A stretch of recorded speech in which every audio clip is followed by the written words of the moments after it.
네, 교회 소식은 주보를 참고해 주시고요. 네, 오늘은 부활절 7째 주일이면서 청년주일입니다.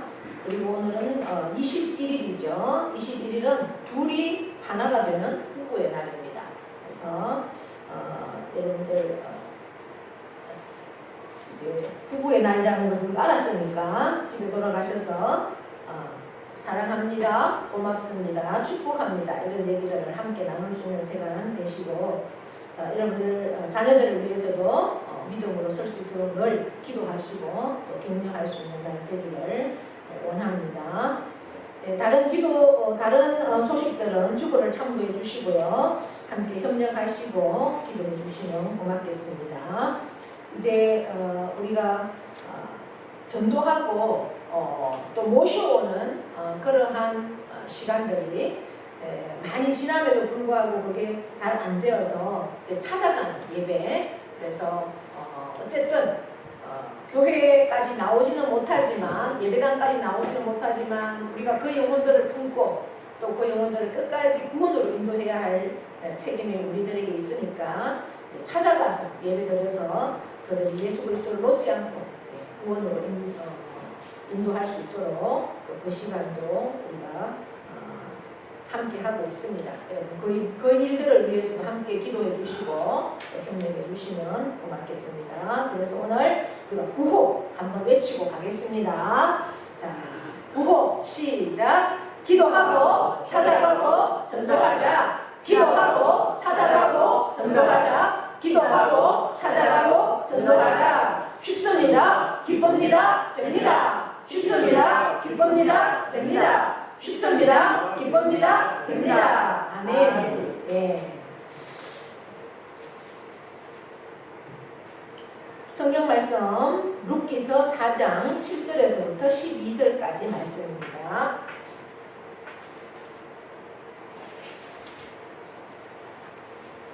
(7절부터 12절) 옛적 이스라엘 중에는 모든 것을 무르거나 교환하는 일을 확정하기 위하여 사람이 그의 신을 벗어 그의 이웃에게 주더니 이것이 이스라엘 중에 증명하는 전례가 된지라.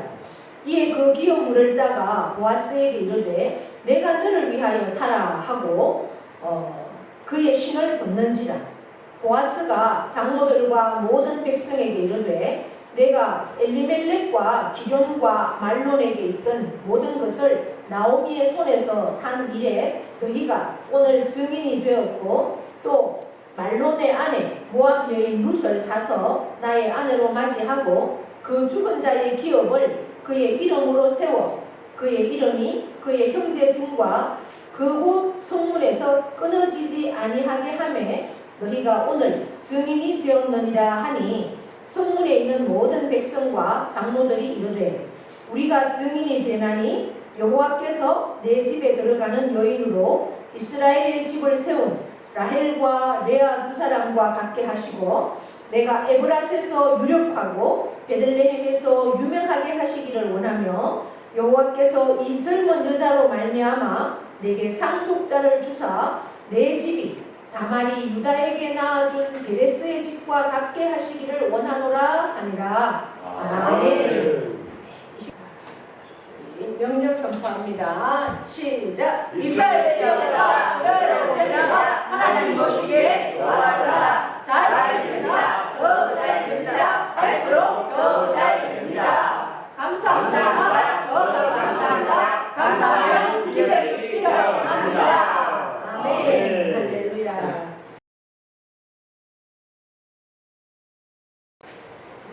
옆에 분과 인사합니다. 오늘도 우리는 이겼습니다. 네, 오늘도 예배에 나온 여러분 사랑하고 축복합니다.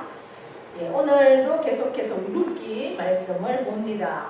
네, 어떤 말씀으로 마무리가 되었죠? 룻기가 부모님이 있는 곳에 나도 네. 베들레헴으로 이제 룻이 엘리멜렉 가정이 흉년이 들어서 먹고 살 게 없어서 모압 땅, 모압 땅, 하나님이 원하지 않는 땅이죠. 그건 세상입니다. 그죠? 영적으로 내가 힘들다고 교회를 박차고 세상으로 갔던 그러한 잘 될 줄 알고 갔지만 결국은 남편도 죽고 아들 둘도 다 죽고 뭐 완전히 이제 남아 있는 게 아무것도 없어서 이제는 여기서는 더 이상 살 수 없어서 고향 땅으로 돌아가야 되는 그러한 상황에 이제 그 며느리들 아직까지 뭐 아기가 있으니까 너무나 젊은 앞으로 삶이 창창한데 그들은 그들의 삶을 살기를 원해서 너희는 이제 친정으로 가서 새 삶을 새 출발을 해라 했지만 한 며느리는 그렇게 하겠습니다. 예, 갔는데 이 룻은 그러지 않았습니다. 예, 어머니를 따라가겠다. 그래서 그 어머니 따라가면 뭐가 있습니까? 아무것도 없잖아요. 네, 그 고향에 돌아가면 뭐 땅이 있습니까? 먹고 살 게 있습니까?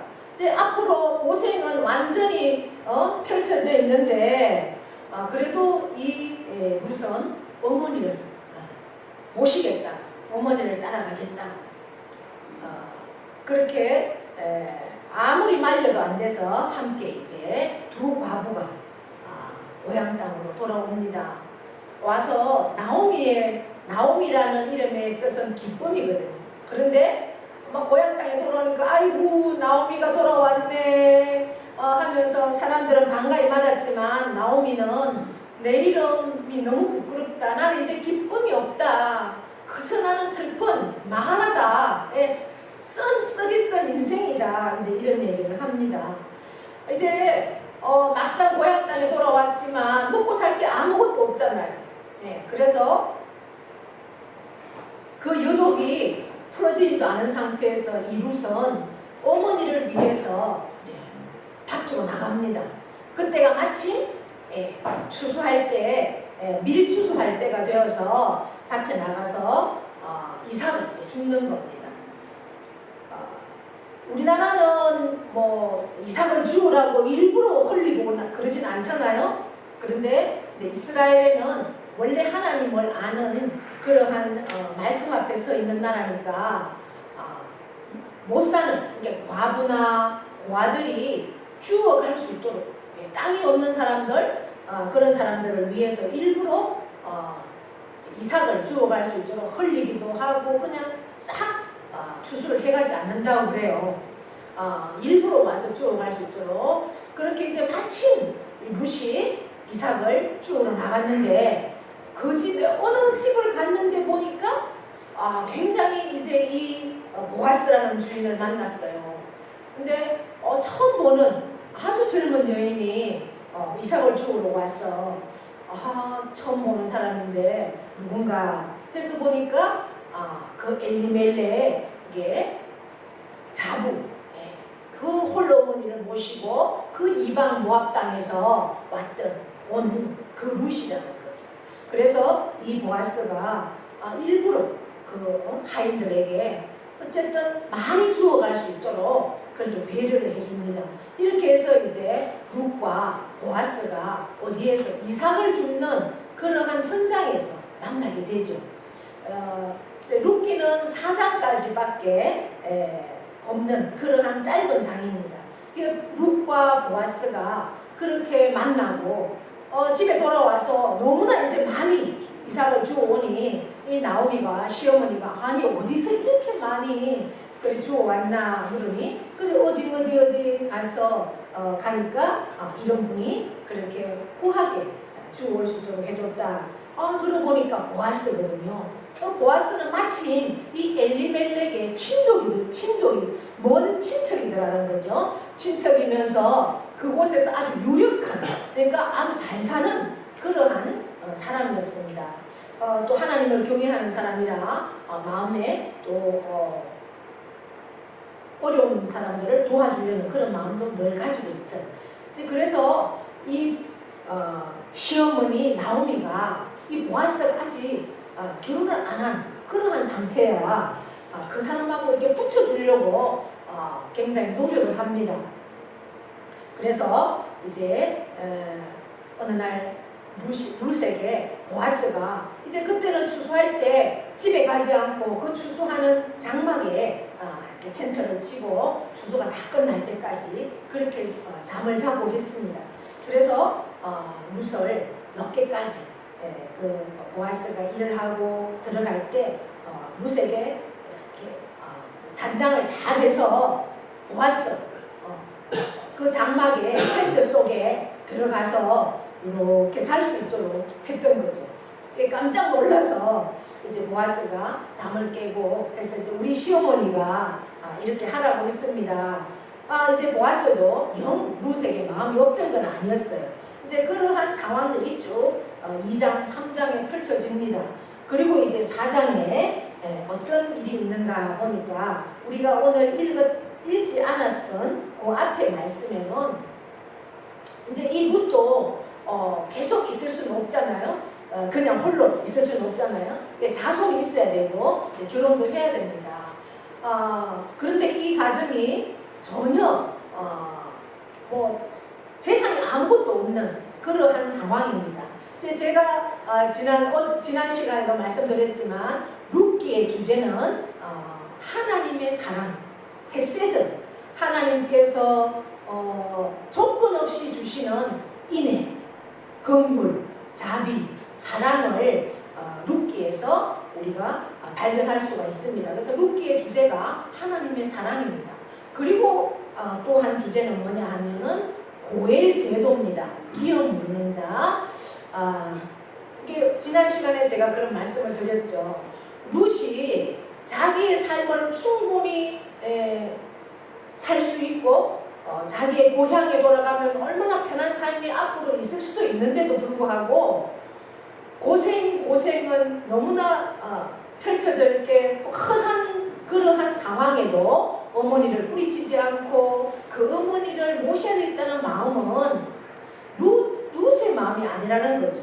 그 마음에는 하나님께서 주관하시고 하나님이 어머니를 향한 긍휼한 하나님이 그 룻에게 어머니의 사랑을 주셨기 때문에 내 생각으로는 할 수 없는 인간의 계산으로는 도저히 그 어머니를 따라갈 수 없는 상황에도 어머니를 공략할 수 있는 마음을 주신 것은 하나님의 사랑이라는 거죠. 그 하나님의 사랑이 룻에게 들어갔고 그 룻은 그 사랑을 그대로 자기가 삶 가운데 실천하는 겁니다. 내 뜻대로 내 생각대로 할 수 있는 일이 아니죠. 전적으로 하나님의 사랑입니다. 이제 이 보아스가 그렇게 가까워졌지만 기업 물을 자 고엘이라는 제도는 어떤 제도인가 하니 이제 이 엘레멜렉 가정이 아무것도 없이 다 자기 재산들을 다 팔아서 다른 땅에 갔다가 다 그냥 그 재산을 다 날려버리고 왔잖아요. 그러니까 아무런 재산이 없어요. 그러면 이 두 가구가 어떻게 먹고 살아요? 먹고 살 수가 없잖아요. 그러면 가장 가까운 친척이 이제 이 집을 위해서 땅을 옛날에 가지고 있던 땅을 자기가 사주는 거예요. 그것이 기업 물는 겁니다. 그러면 나는 저 사람하고 친척이라는 것밖에 어떤 게 없는데도 불구하고 내 재산을 털어서 저 사람들이 살 수 있도록 땅을 만들어 주는 거예요. 그러면 그것은 자기 희생이 없이는 안 되죠. 가장 가까운 친척부터 그 일을 하게 되어 있어요. 우리가 읽지 않은 이 앞장에는 보면 누가 나오는가 그 사람의 이름은 나오지 않아요. 누구라고 하는가 보니까 아무개다 이렇게 나오는데 그 사람이 그 일을 기업을 물어줘야 돼요. 이 가정에 땅을 사줘야 돼요. 그런데 그 사람은 오늘 우리가 7절에 읽었죠. 7절에 보니까 옛적 이스라엘에는 모든 것을 무르거나 교환하는 일을 확정하기 위하여 사람이 그의 신을 벗어 그의 이웃에게 주더니 이렇게 되어 있어요. 이 사람이 그 기업을 물어줘야 되는데 내가 하기 싫으면 어떻게 해요? 자기의 신발을 벗어서 다음 친척에게 줘야 된다는 거죠. 그래서 이 사람은 뭐예요? 내가 계산해 보니까 내가 왜 저 사람한테 내가 희생을 하고 내 재산을 저 사람을 위해서 줘야 돼? 나는 할 수 없어. 그래서 신발을 벗어서 주는 겁니다. 그때 그 사람이 보아스가 그 다음 번 친척이에요. 그래서 8절에 보면 그 기업 물을 자가 보아스에게 말합니다. 너가 너를 위해서 살아. 내 기업을 사라는 거예요. 그러면서 그의 신발을 얻는 겁니다. 나는 그렇게 못하겠으니 이제 너가 바톤을 받아라. 이렇게 하는 겁니다. 보아스도 안 받으면 어떻게 해요? 그 다음 사람한테 또 넘어가겠죠. 그런데 이 보아스는 어떻게 했습니까? 보아스가 장로들과 모든 백성에게 이릅니다. 이제 그곳에 그 성읍의 장로 10명을 보아스가 청했습니다. 4장에 보면 그렇게 해서 그 기업 물을 자와 장로 10사람 그리고 많은 백성들이 그곳에 지금 와 있는 겁니다. 그래서 그 사람들 앞에 보아스가 말을 합니다. 9절 보십시오. 내가 엘리멜렉과 기룡과 말론에게 있던 모든 것을 나오미의 손에서 산 이래 너희가 오늘 증인이 되었고, 이 말을 보니까 보아스는 어떻게 하겠다는 거예요? 이 사람들 위해서 땅을 사주겠다는 겁니까? 안 사주겠다는 겁니까? 사주겠다는 말이죠. 예. 장로 10명과 백성들 앞에서 엘리멜렉은 나오미의 남편이잖아요. 기룡과 말론은 나오미의 아들이잖아요. 예, 그들에게 있던 것, 그 전에 이 사람들의 땅, 그 땅을 내가 사주겠다는 거예요. 나오미의 손에서 사겠다 그러는 거예요. 그러니까 이 사람들은 남편과 아들은 다 죽고 없지만 지금 남아있는 나오미 그리고 룻이 살 수 있도록 그 땅을 내가 사주겠다라는 겁니다. 그래서 그 산 일을 오늘 너희가 증인이 된다는 거예요. 우리가 지금 땅을 사고 팔면 문서가 있어서 도장을 꽉 찍죠. 그죠? 등기도 하고. 그러나 이 시대에는 그런 게 없었어요. 증인들이 증인 앞에서 그것이 체결이 되는 겁니다. 그러니까 우리가 어떤 서약을 한다거나 증인, 손을 들고 선서하는 거 굉장히 중요한 거예요. 네, 우리가 지금 교회에서도 세례를 받을 때도 하나님 앞에 서약하잖아요. 그리고 증인이 되잖아요. 결혼할 때도 그렇잖아요. 결혼할 때도 많은 증인들 앞에 하나님 앞에 이 결혼을 약속을 하는 거예요.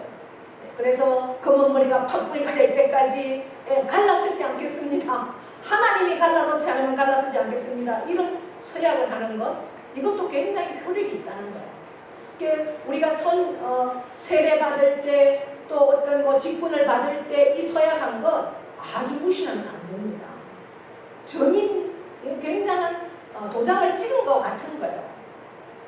근데 그리 때도 마찬가지죠. 땅을 보아스가 이 가정에 사주는데 내 돈을 들여서 사주지만 그 문서는 누구한테 주는 거예요? 나오미한테 주고 룻에게 준다는 거예요.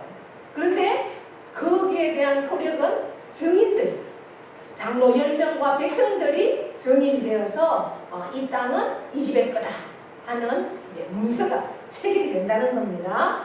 그렇게 증인이 되었고, 또 말론의 아내 모압녀의 룻을 사서 나의 아내로 맞이하겠다. 이렇게 선언을 하는 겁니다. 그 죽은 자의 기업을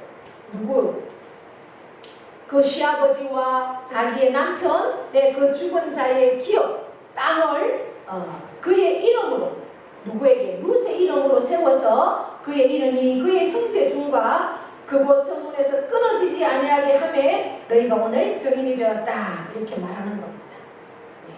그러니까 이 보아스는 지금 우리가 영적으로 보면 예수 그리스도를 예표하고 있는 겁니다. 예수님은 그렇게 죽지 않아도 돼요. 그러나 아무런 대가도 없이 우리를 위해서 하늘 보좌를 버리시고 이 땅에 오셨고 우리의 죄를 구원하시기 위해서 십자가에 매달려 죽으셔야 했어요. 예수님은 전적인 하나님이시면서 육체를 가진 인간이었어요. 그래서 그 모든 수치와 고통은 다 받았습니다. 구태여 그렇게 하지 않아도 되는데도 불구하고 무엇을 위해서? 저와 여러분의 죄를 위해서 예수님이 그렇게 십자가에 죽으셔야만 했다는 거예요. 그것을 예표하는 것이 바로 보았습니다. 이제 그렇게 정인이 되었어요. 성문에 있는 모든 백성과 장로들이 우리가 정인이 되었다. 이제 그 옛날 이 집의 땅의 모든 땅이 이제 보아스가 사줘서 나오미와 룻의 계로 되었다. 이제 그렇게 정인되었습니다. 그랬으면서 여호와께서 내 집에 들어가는 여인으로 누구 집이요? 누구 집이에요? 여기는 보아스의 집으로 들어가는 여인으로 그 여인은 누굽니까? 룻과 결혼하니까 바로 룻을 얘기하죠. 여인으로 이스라엘의 집을 세운 라헬과 레아 두 사람과 같게 하시고 지금 룻과 보아스가 결혼하는데 이 11절부터는 결혼의 주례사가 되는 거예요. 주례사. 그 주례를 이렇게 하는 거예요. 이제 보아스가 결혼하는 룻과 함께 결혼할 때 룻을 통해서 라헬과 레아 두 사람과 같게 한다. 이렇게 말합니다. 라헬과 레아는 누굽니까? 라헬과 레아는 야곱의 아내이죠. 야곱의 아내. 야곱의 아내 라헬과 레아를 통해서 야곱의 자손이 몇 명이 태어납니까? 12명이 태어났죠. 물론 레아의 여종 실바, 그 다음에 라헬의 여종 빌하, 그 두 사람의 몸을 빌려서도 물론 태어납니다. 그러나 어쨌든 그들은 여종이기 때문에 그들은 아무런 인권이 없어요. 라헬과 레아 아이만 낳아주는 그러한 사람들이기 때문에 그 아이들은 다 레아와 라헬의 자식이 되는 거예요. 그래서 12명의 자녀를 라헬과 레아를 통해서 태어납니다. 그러면 왜 여기에 라헬과 레아를 그렇게 세웠을까? 보아스는 유대 지파입니다. 유대 지파. 그러면 유다 지파의 아들을 낳은 유다를 낳은 사람은 누굴까? 유다를 낳은 사람은 유다는 네 번째 아들이에요. 레아가 유다를 낳았습니다. 그러면 레아만 얘기해도 될 텐데 왜 라헬도 얘기를 할까? 그것은 이스라엘의 12지파가 되어야만 이스라엘이 세워지니까 이 두 사람을 통해서 룻도 이스라엘을 세워갈 수 있는 그러한 사람을 태어날 수 있게 한다라는 그러한 복이라는 거죠. 복을 빌어주는 겁니다. 그래서 너가 누구? 바로 보아스, 너가 에브라스에서 유력하고 베들레헴에서 유명하게 하시기를 원한다. 이렇게 했어요. 지금 여기 보아스와 룻이 살고 있는 동네가 어디입니까? 그렇죠. 베들레헴이죠. 예, 베들레헴입니다. 룻기 1장 1절에 베들레헴에 살다가 모압으로 갔잖아요. 다시 돌아왔으니까 고향에 베들레헴이죠. 이 에브라스는 어딜까요? 에브라스는 베들레헴의 같은 지명이에요. 옛 지명. 베들레헴 에브라다야 너는 작고 작지만 그곳에서 메시아가 태어난다. 미가서도 그렇게 선포했잖아요. 그와 마찬가지로 에브라스에서 이 베들레헴 에브라스에서 유력하다라는 것은 유지다 이런 말이에요. 유지. 그만큼 돈이 많고 땅이 많다 이런 거. 베들레헴에 그러면서 베들레헴에서 유명하게 하기를 원한다. 그럼 12절에는 여호와께서 이 젊은 여자로 말미암아. 이 젊은 여자는 누구예요? 룻이죠. 보아스와 결혼한 룻. 이 여자로 말미암아 내게 상속자를 주사. 보아스에게 상속자를 주사. 아들을 낳게 하겠다는 거죠. 상속자니까. 내 집이 보아스 너의 집이 다말이 유다에게 낳아준 베레스의 집과 같게 하기를 원하노라 하신다. 아멘. 보아스와 룻을 통해서 태어날 그 아들이 베레스처럼 그렇게 유능한 자, 유력한 자가 되기를 원한다 그랬어요. 여러분, 다말과 유다의 관계는 창세기 38장에 등장을 합니다. 저도 이 다말과 유다의 관계에 대해서 몇 번 설교한 적도 있습니다. 그러나 뭐 여러분들이 기억하시는 분도 계실 테고 뭐 잊어버린 분도 계실 테죠. 이 다말은 며느리예요. 며느리. 유다는 누구예요? 야곱의 네 번째 아들입니다. 네 번째 아들. 네 번째 아들 이 유다가 며느리 다말을 결혼을 시켰어요. 유다에게는 아들이 3명이 있었어요. 며느리 다말이 시집을 왔어요. 첫째 아들이 아들을 낳지 않고 죽었어요. 그러면 이 이스라엘에는 그 가정에 며느리가 들어왔는데 아들에게서 상속자가 없이 아들이 죽으면 동생이 이 형수하고 또 결혼을 해야 돼요. 그래서 자녀를 또 봐야 돼요. 이게 아들이 3명이 있으니까 첫 번째 아들이 죽어서 이게 두 번째 아들을 유다가 다말에게 붙여줬죠. 그런데 이 두 번째 아들이 자기의 씨를 이 다말에게서 안 낳으려고 계속해서 뭐해요? 체외 사정을 계속하는 거예요. 그러니 하나님께서 하나님 보시기에 악하니까 하나님이 죽여버렸어요. 이 오난을, 두 번째 아들을. 왜 이것은 하나님이 정해준 법인데 왜 너 마음대로 행동을 해? 왜 씨를 안 놓으려고 해? 이러면서 하나님이 죽여버리는 거예요.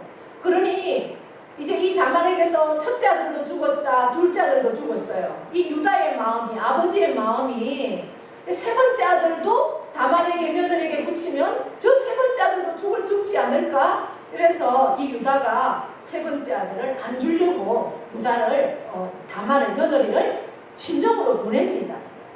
내가 이 셋째가 조금 더 크고 나면 내가 너하고 붙여줄 테니까 일단 너 친정으로 가 있거라. 그런데 1년이 가고 2년이 가고 해도 이 시아버지가 아무 연락이 없습니다. 그러니 이 다말은 꾀를 내죠. 어떤 꾀를 냅니까? 이제 창녀로 변신을 하고 이 유다가 잘 다니는 그런 길에서 자기가 유다를 기다립니다. 유다는 며느리인 줄 모르고 왜 변신을 완전히 하고 창녀처럼 변신을 하고 있으니 유다가 며느리인 줄 모르고 함께 이제 동침을 하고 그렇게 합니다. 그래서 다말은 그 유다에게 증표를 받죠. 당신이 나와 잤다는 이 동침했다는 이 증표로 나한테 줘라. 그래서 도장과 그 다음에 지팡이를 시아버지가 맡기고 갑니다. 그리고 다말은 나타나지 않죠. 이제 아이를 태어나게 하고 그 아이가 태어난 아이가 누구예요? 오늘 등장하는 베레스입니다. 이 아이가 태어난 이후에 막 소문이 나는 거죠. 유다, 당신 그 며느리 있잖아. 막 임신하고 애가 났다던데 이제 막 유다가 몰래가지고 나타나는 거죠. 아니 이 며느리가 아니 어디 가서 이렇게 알을 낳았단 말이야. 근본도 없는 막 이러면서 이제 다말을 찾아옵니다. 그때 다말이 뭘 내놓습니까? 유다가 줬던 증표를 딱 내놓죠. 바로 이 아이는 당신의 아이입니다. 꼼짝할 수가 없죠. 그래서 유다의 계보에 올라갑니다. 이 아들이 베레스가. 베레스를 그래서 우리 여러분 이제 룻기 다음 시간에 우리가 계보 한번 볼 텐데 18장에 보면 베레스의 계보가 이러하니 베레스는 헤스론을 낳고 헤스론은 람을 낳고 람은 암미나답을 낳고 암미나답은 나손을 낳고 나손은 살몬을 낳고 살몬은 누구예요? 살몬은 라합의 남편이에요. 라합의 남편, 기생 라합의 남편. 그 살몬이 보아스를 낳았습니다. 그러니까 이 유다 지파의 계보에서 보아스가 태어났죠. 보아스와 룻에게서 난 아들이 누구예요? 오벳입니다. 오벳은 룻과 보아스에게서 태어난 이 오벳은 크게 등장인물이 되지 못해요. 그런데 그 오벳을 통해서 낳은 아들이 바로 이새입니다. 이새는 누굽니까? 이새는 다윗의 아버지죠. 그래서 이새를 통해서 다윗이 태어나고 다윗은 결국 메시아의 족보에 오르는 그러한 다윗이 되잖아요. 그래서 이 고양이도 예배를 드리려고 살금살금 들어오려고 지금 폼을 잡고 있습니다. 자, 그렇게 결국 보아스는 이제 메시아를 탄생하게 하는 그러한 족보에 오르게 된다는 거죠. 자기의 헌신을 통해서 이제 이 룻기를 보면 하나님의 사랑 그리고 기업 물을 고엘 제도를 우리가 알게 되는데 예수 그리스도는 이 땅에 오셔서